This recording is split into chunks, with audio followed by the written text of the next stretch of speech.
তরকারিটা নামিয়ে নেব।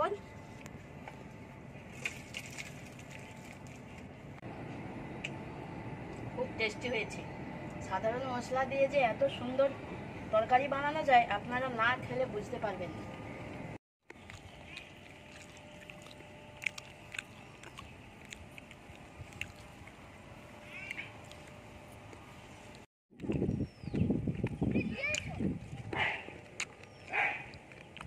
নমস্কার বন্ধুরা, মিতা ডেইলি কুকিং অ্যান্ড ব্লগে আপনাদের সকলকে স্বাগত।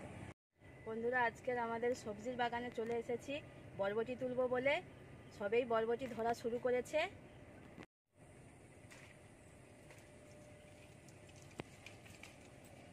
কাদা পড়ে যাচ্ছি, এটা নিয়ে নেবো।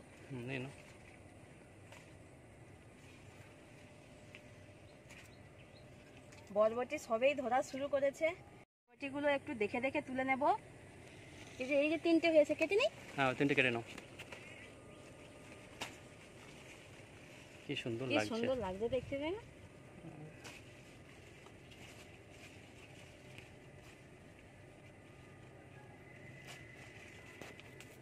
ওদিকে দেখি। বৃষ্টির জন্য কাদা।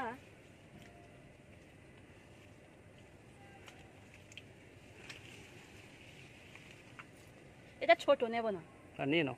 না ছোট না, এত ছোট থাক। দেখি ওদিকে আছে নাকি। ওইখানে একটা আছে, তুলে নেব। সাপের মতো বেঁকে ঝুলে আছে, দেখো।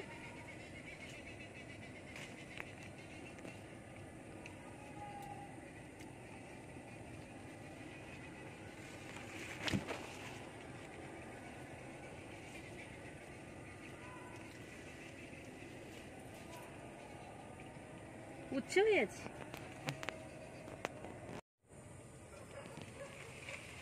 এবার ঝিঙে গাছ থেকে দু একটা ঝিঙে কেটে নেব।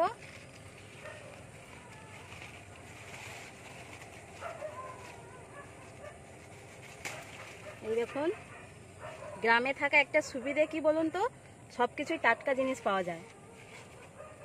সামনে অল্প একটু জমি থাকলে সবজি লাগিয়ে খেতে পারবেন।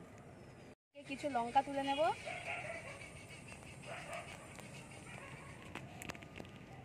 এই দেখুন কত সুন্দর লঙ্কা।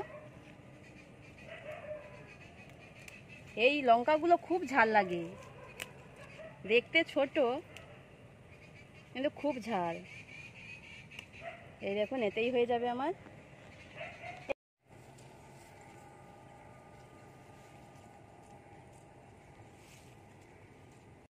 বাগান থেকে আমার রান্নাঘরে চলে এসেছি। এবার সবজিগুলো কেটে নেব। প্রথমে বরবটি কেটে নিচ্ছি। সব সময় রিচ খাবার ভালো লাগে না, তাই ঝিঙে আলু বরবটি দিয়ে অল্প তেল মশলা। এই বরবটি কাঁচাও খাওয়া যায়, আর ঝিঙের খোলাও বাদ যায় না। এই ঝিঙের খোলা দিয়ে অন্যদিন একটি রেসিপি বানিয়ে দেখাবো। বরবটি কাটা হয়ে গেছে, ধুয়ে তুলে নেব। ঝিঙেটা কেটে নেব। দেখুন, বাগানের টাটকা একেবারে কচি ঝিঙে।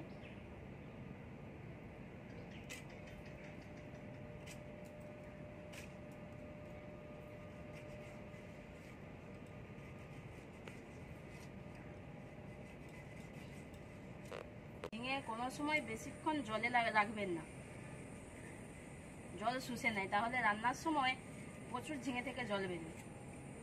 এরকম গোটা ধুয়ে নেবেন, তারপরে কেটে নেবেন।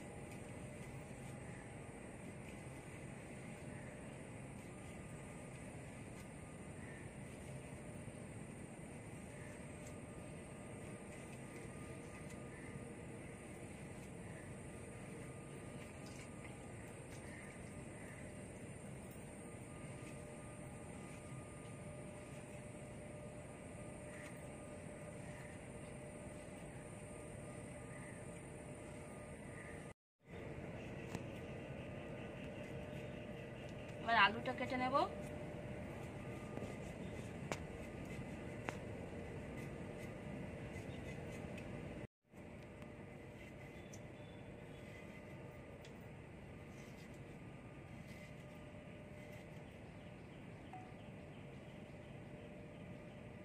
এগুলো সব কেটে ধুয়ে নিয়েছি। এই দেখুন আলু ঝিঙে বরবটি ধরে নিয়েছি, কড়াই গরম হয়ে গেছে, দিয়ে দেবো সরষের তেল। প্রথমে আমি বরবটিটা ভেজে নেব।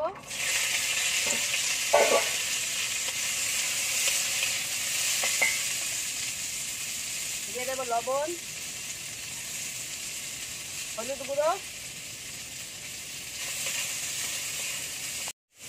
বরবটির একটু কাঁচা গন্ধ আছে, তাই আগে ভেজে নিচ্ছি।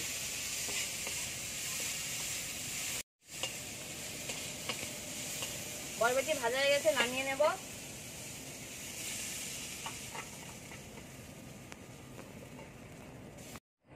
একটু সরষের তেল দিয়ে দেবো, জিরে ফোড়ন দিয়ে দেবো,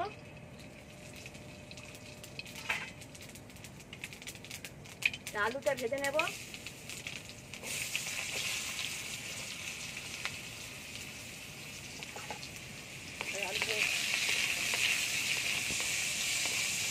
দিয়ে দেবো কাঁচা লঙ্কা, লবণ, হলুদ গুঁড়ো।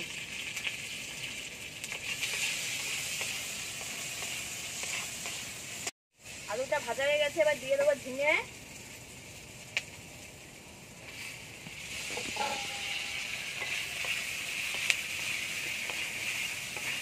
আলু ঝিঙে ভালো করে ভেজে নিতে হবে।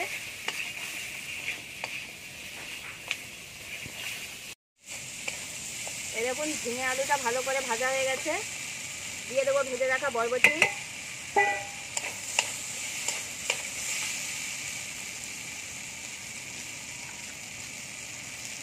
জিরের গুঁড়ো,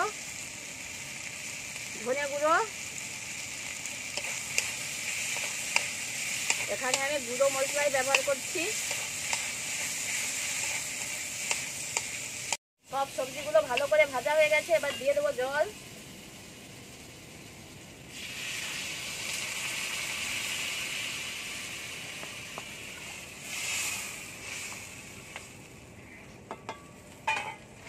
এবার ঢাকা দিয়ে দেবো।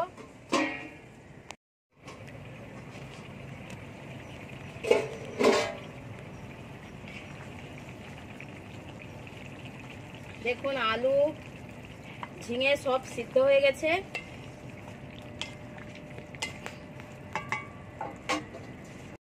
তরকারিটা হয়ে গেছে, এরকম হালকা ঝোল থাকবে। তরকারিটা নামিয়ে নেব। খেতে বসে পড়েছি, দেখি কেমন হয়েছে।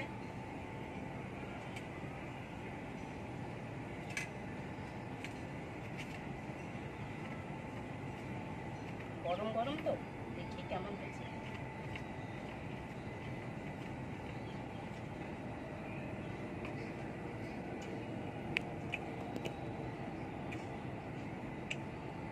খুব টেস্টি হয়েছে।